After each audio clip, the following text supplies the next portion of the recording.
Welcome to another amazing interview with an inspiring leader. This is Marc Pitman. I'm the author of the new book, The Surprising Gift of Doubt, and I am thrilled to be, rather than endlessly recycling launch pages and trying to find sales stats, my wife suggested that I talk to people I admire. And so I'm doing that on the hour, every hour. Right now, I get to talk to one of my favorite people on the planet, Baer. Jay, thanks for being here.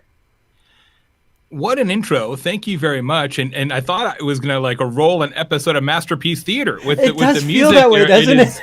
Yeah, it was like the return of Downton Abbey. I was like, wow, this is pretty big time. I got to tell you, friends, this book is awesome. The Surprising Gift of Doubt. I love this book. When I first became aware of it from Marc, I thought it was about Gwen Stefani. And I thought, wow, her music really is a gift. And then I realized it's not No Doubt, it's just Doubt. And I was like, oh, it's a whole different book. But I love it just the same. So when you was the endorsement on the first reading of the book or the second?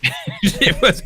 She's a ska punk legend, and also good for leaders was my original blurb, something like that. Rocks the bow tie in a way I never thought you could do. Exactly. No, seriously, I love it. I am recommending it to all the people on my team who are looking to improve their leadership. It's an easy read. It's a thoughtful read. And look, I have consumed an awful lot of leadership books in my day, and most of them are A, bullshit, and B, just a rehash of everything that somebody else has already said. Not only is this a refreshing take on this subject, but it's also really practical and doable, which is what I try to do in my books as well. So it's a real masterwork, and congratulations, Marc. Wow. Thank you so much, Jay. That's one of the biggest fears. And I know part of the doubt that I had to push through is, am I actually sharing something that's helpful? Because I hope I'm not presenting anything that's new, because there's so many good things that have gone before us, but maybe I'm packaging it in a new way. So that's exciting to hear that it's not bullshit. Thank you. I definitely appreciate it. And it's going to be the Gwen Stefani soundtrack for the rest of the day on the live streams. It just yesterday Kate O'Neill started us with the alternate titles, or Rob Hatch started us with the alternate titles for the book, and now it's going to be the Gwen Stefani songs that fit the day, the tune of the day. Yes, yeah. Actually, here you go. Spotify playlist to accompany the book as you read it. Ooh, writing that down. That is good. We would call that a talk trigger. We'll get to that later. Well, no, that's what I wanted to. That's a great segue, because I'm intrigued reading talk triggers and listening to you talk about it. I was thinking about, in terms of this interview, leaders. One of the things that's hard for leaders is sometimes it's hard for them to be different. The part of their doubt is, who am I to be the one that stands out and looks different? And so much of leadership in many organizations is trying to look businesslike and look like everybody else, which is unremarkable. So how do you help leaders push through? Could you explain what a talk trigger is? And then how do you help leaders push through that, sort of embracing it? Yeah, let me give a little backstory here. The best way to grow any business is for your customers to do it for you. And one of my favorite sayings in business is from Robert Stevens, who founded Geek Squad. And he said that advertising is a tax paid by the unremarkable. There's a lot of truth to that, right? Like, there is a time and a place for advertising, certainly, but it's also true that many of the most successful businesses in the world advertise the least because their customers do that job for them. But we make a mistake in business, and we always have, assuming that competency creates conversation. That if you just run a good business, that your customers will naturally notice that and tell people about it. But nobody does that, right? Nobody ever says, Marc, let me tell you about this experience I had last night. It was perfectly adequate. Nobody ever tells that story because it's not actually a story, you see. So if you want your customers to talk about you, including book readers, you have to give them something to talk about. And that thing is a talk trigger. So the way we define that is that it is an operational choice designed to create conversations. So it's something that you do in your business on purpose so that customers will notice that thing and then tell other folks about it. So it's not being less expensive or being modestly higher quality. It's not a bullet point. It's not a product or feature characteristic. It's something that you do. It is, in fact, always wearing a bow tie. Yeah. I mean, seriously. I mean, it's not an accident, right? You don't just randomly. Exactly. Yeah, my business. You don't just randomly. Yeah, you don't just randomly select bow ties. That's your thing. My thing is always wearing plaid suits. Like, it's not an accident. It's intentional. But your point is well founded, Mark, that really on two fronts. One, in organizations, if you're going to have a talk trigger, and you should, it has to be embraced by leadership, right? Because it has to be part of the ethos and sort of pathos of the organization. And if the leader's like, well, that's just a stupid thing that marketing does, then it's not really of the firm. It's just kind of a stunt. It's like renting an elephant or something. It's like, then you're crossing over into gimmickry, and that's not going to have the same effect. So the leader has to embrace the talk trigger. And it's so interesting, especially in this culture of kind of servant leadership that we're in now. Servant leadership doesn't mean that you don't promote yourself, right, or your organization or your companies. It just means that you do that with one eye towards everybody else as well. And somehow I think we've conflated those movements a little bit. That servant leadership doesn't mean bashful leadership. I guess I would say that. Nice. That's a talk trigger. So how do you help people engage that and push through the? And I like the gimmickry. And now, there's a line between gimmickry and talk triggers. Maybe that's how you help people figure out what their real authentic talk trigger is. Well, partially it's the authentic talk trigger has to meet a couple of tests. One, it has to be something that you can do with and for every customer, every time, every day, right? So it should stand the test of time, and should also be applicable to kind of all clients in all scenarios. So somebody might think, well, geez, it's a great talk trigger. If I'm platinum status on an airline, sometimes they'll move me to first class. And that's not a talk trigger, because it's circumstantial, and it's only applicable to certain customers, those who have a lot of status. Right. Compare that, Mark, with DoubleTree hotels, right? Every time you go to a DoubleTree. My mouth just started salivating because I thought you were going to go there. Pre-pandemic, pre-pandemic, you get right. a warm chocolate chip cookie. You don't only get a warm chocolate chip cookie if you're in the Hilton Honors Reward program. You get a cookie. Everybody gets a cookie, and they've been using that talk trigger for 30 years. 30 years, same program, right? So it's important because you're trying to maximize the number of conversations that can be had about your brand. And one of the ways you shouldn't do that is by restricting access to that talk trigger to your biggest customers, your newest customers, your best customers, whatever. It should apply to all customers, right? It's not as if you only wear bow ties in the presence of greatness. You wear bow ties all the time, and that's how you know to talk to them. I would submit that most of the people I talk to are great. So it's the presence of greatness. Understood. Yes, ipso facto. Indeed. And because we're doing this live stream, Chris Strubb, I guess I didn't know there were cookie emojis, but thank you, Chris, for adding that to the conversation. Chris has got a special access. What's up, Strubby? How you doing? The DoubleTree emoji collection. An emoji pack. That's a good idea, actually. Ooh, wait, there we go. Well, I know I have, I thought it was right behind me, but we can't see it here, but I have the Talk Trigger books. I have a whole stack of them because of the llama that you had on the front of it. Alpaca, yes. Sorry. So what's the difference between a llama and alpaca? Okay. You are the. I should ring a bell. You are the 2000th person. I know. Well, you mentioned it, so. So many people asked us that question when we launched the book. The book does have alpacas on the cover. It's a talk trigger. It stands out. It doesn't look like a regular business book. So many people are like, "Oh, great llamas," or then they said, "What's the difference?" That there's actually an infographic at talktriggers.com that details all the meaningful differences between llamas and alpacas. So I will direct your attention to talktriggers.com. That's great. If you're tuning in just now, we are talking with Jay Baer. He's a amazing speaker. He's a good friend, founder of Convince and Convert. Find him at jbayr.com. If you're watching on Amazon Live, you can get his books here, and here. There's Talk Triggers, there's Hug Your Haters, and there's Utility. And you can also get my book, and it's no longer in pre-release. It is now released because we released today. Today's the day. And you can also follow up there. Yes, thank you for that. Well, one of the things that I've learned from you, and I'd love to hear your thoughts on, are the whole idea of social proof. As we've been working, as I've been coaching leaders, I know that seeing other leaders get vulnerable, seeing other leaders get real, or question or work through doubt, or just learning that they're not alone, helps them realize it feels safe.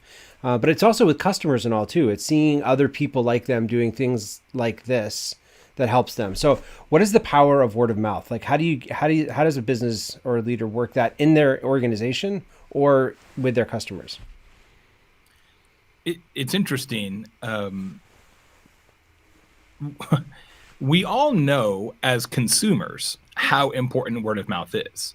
I mean, if you think about where and how you spend your money, whether it's restaurants or travel or products or books or business services, we rely on word of mouth all the time.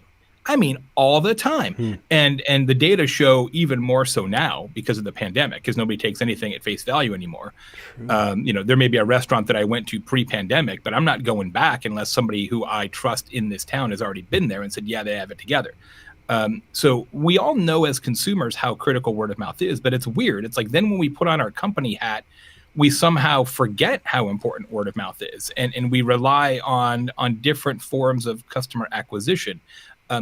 To wit, our mutual friend John Jantz has a really interesting bit of research that he did in one of his books that found that fewer than 1% of all businesses have an actual word of mouth strategy. Wow. Now that's unconscionable to me, right? I mean, when you think about how important word of mouth is, and the data on this varies by source, but in general, about half of all purchases are impacted by word of mouth. 50% of all the money that changes hands is impacted by word of mouth. That's a lot. It's like uber trillions of dollars, yet nobody has an actual strategy for it. They just say, well, yeah, people will talk about us a little bit, which is weird because we have strategies for everything else, right? Even the stuff that doesn't bring in money. Yes, of course. You probably have a signage strategy, right? And it's like, okay, you have an office supply mitigation strategy, right? Like a whole bunch of other shit that doesn't really matter. You're talking about 1-ply or 2-ply toilet paper because you're trying to keep the savings. Yeah, exactly. Right. And people put like real time, money, and effort into making sure those things go perfectly. But the thing that arguably is the most important characteristic of your success, you're like, yeah, we're going to leave it to the fates. What? Right? We're not praying to Roman gods anymore. Like we're not, volcanoes are not our overlords. Like, let's be a little smarter about this, folks. And word of mouth has always felt like witchcraft to a lot of leaders because it's not as easy to measure as things like Facebook ads or fill in your Mad Libs here of modern day digital marketing tactics. Yeah. Just because it's not easy to measure doesn't mean you can't measure it. We do a lot of word of mouth testing and measurement at Convince to Convert for clients. It's absolutely measurable. You want me to give you 3 minutes on how we do it? Please. Yes. We will work with a client and come up with a talk trigger, right? Some sort of operational choice that's designed to create conversations. Hold on a second. I'll give you an example. I'll be right back. Okay.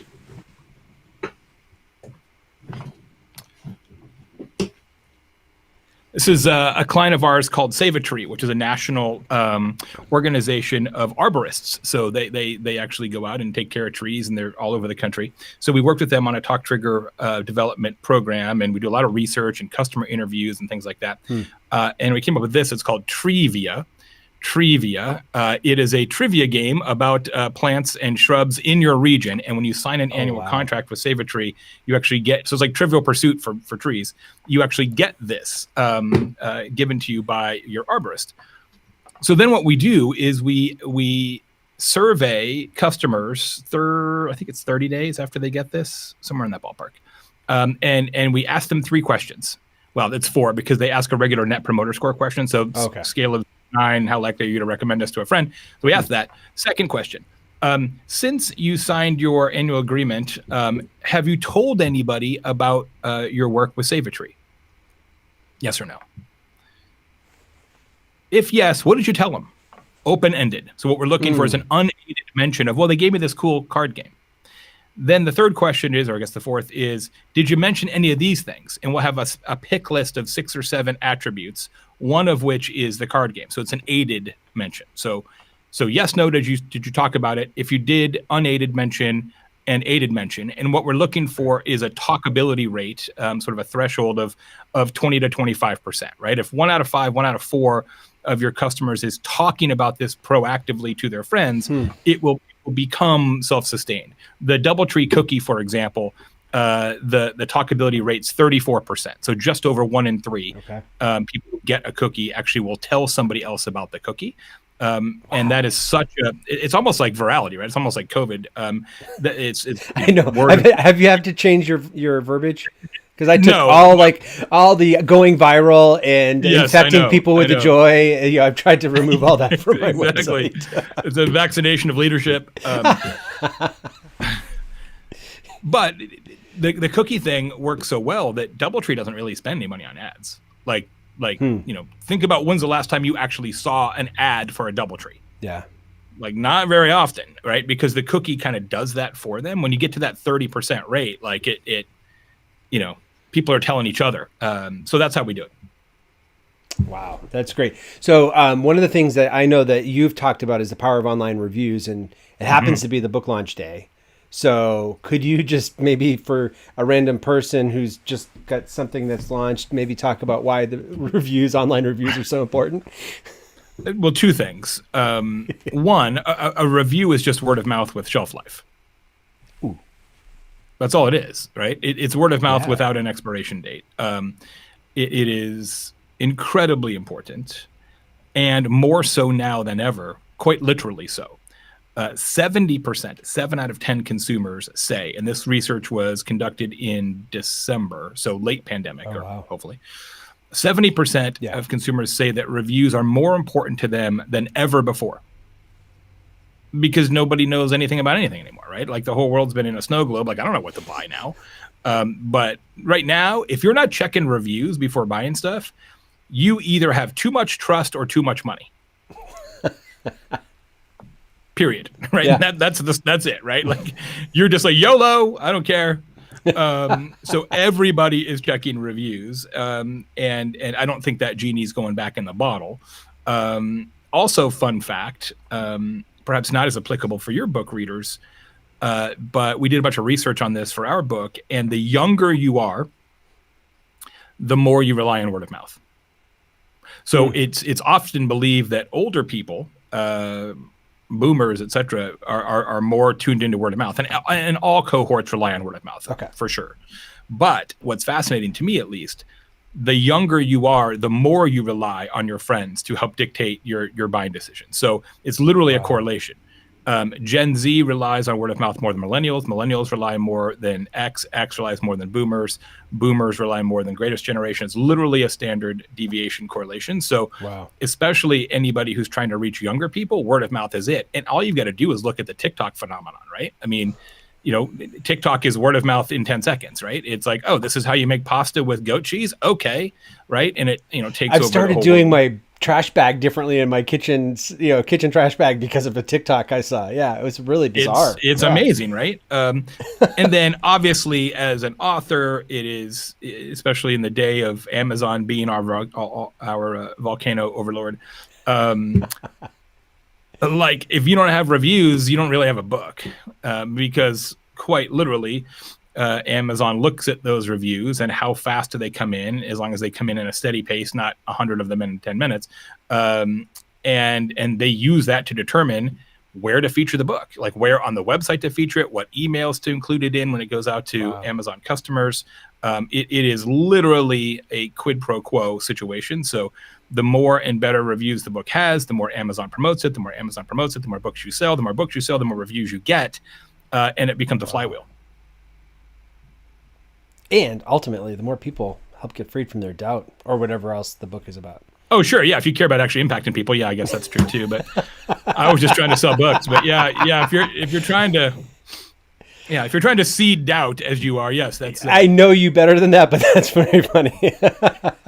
Jay, thank you so much for helping me celebrate. I'm really glad my wife had the idea of talking to cool people, and thank you for being one of them that said yes. And if there were anything that you would leave people with as they embark on this day, what would you have any word of wisdom or advice for them?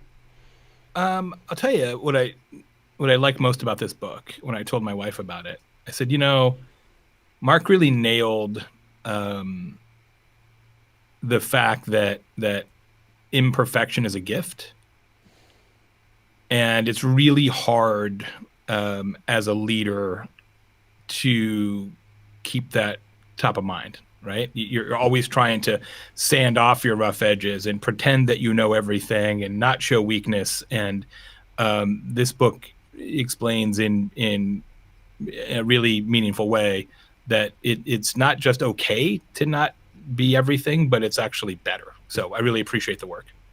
Wow. Thank you so much, Jay. Everyone, this is Jay Baer. Go to jaybaer.com. Get him for your next event. Read his books. You can see them right here. Utility. Hug Your Haters. We will save that for another episode. That was awesome. That has helped me a lot with my online troll problem when I have them. They're not really trolls. They're just haters. And so that has been really helpful. That's right. And as I agree with Cherry and Koshi, I could listen to this all day. Truly sad it's over. Thank you both. And so with that, thanks so much, Jay. Have a great rest of your day. Congratulations, my friend. Take care. Thank you.